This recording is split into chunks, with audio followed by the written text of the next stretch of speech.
Tiny here with another book that I read and forgot to do a vlog about. So this is Back to Before.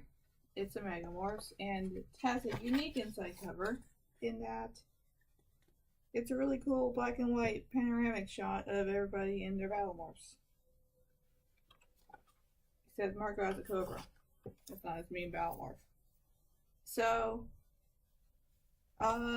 it has a kind of simple plot and premise, but it's done in it's really well done.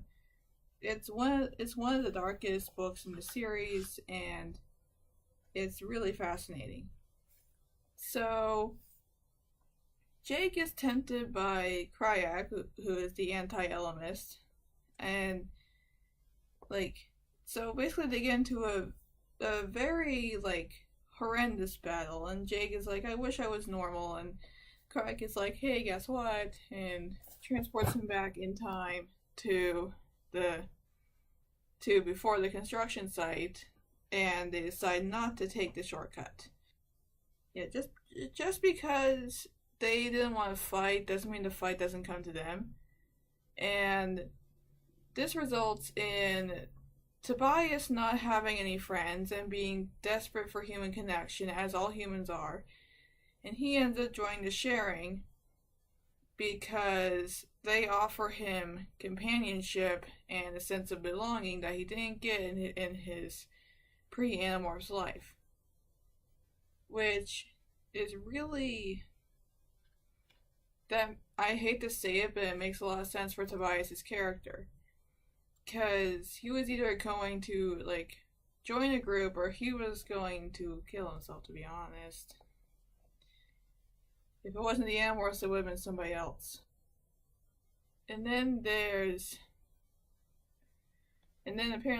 Marco is dating Rachel.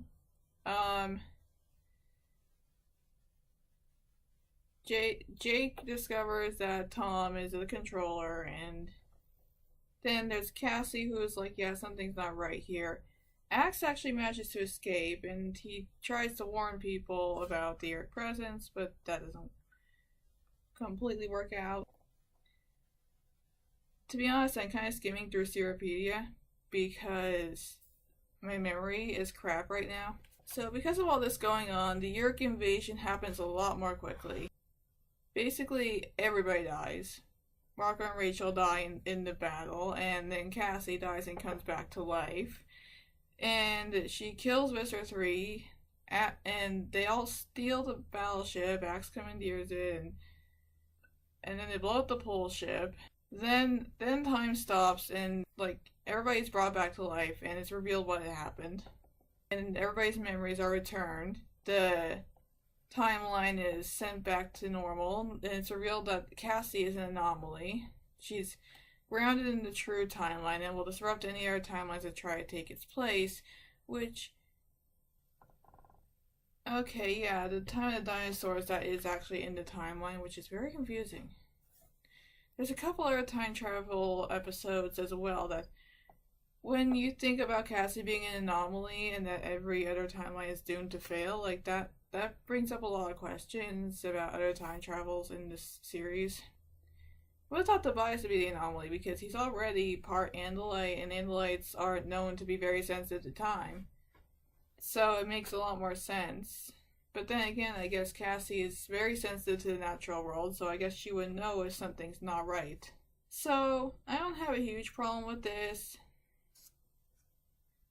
Oh yeah, the Elemist has made it so it's the Animorphs' destiny to be Animorphs, which kind of brings up the whole question of free will, and, were their choices really their own?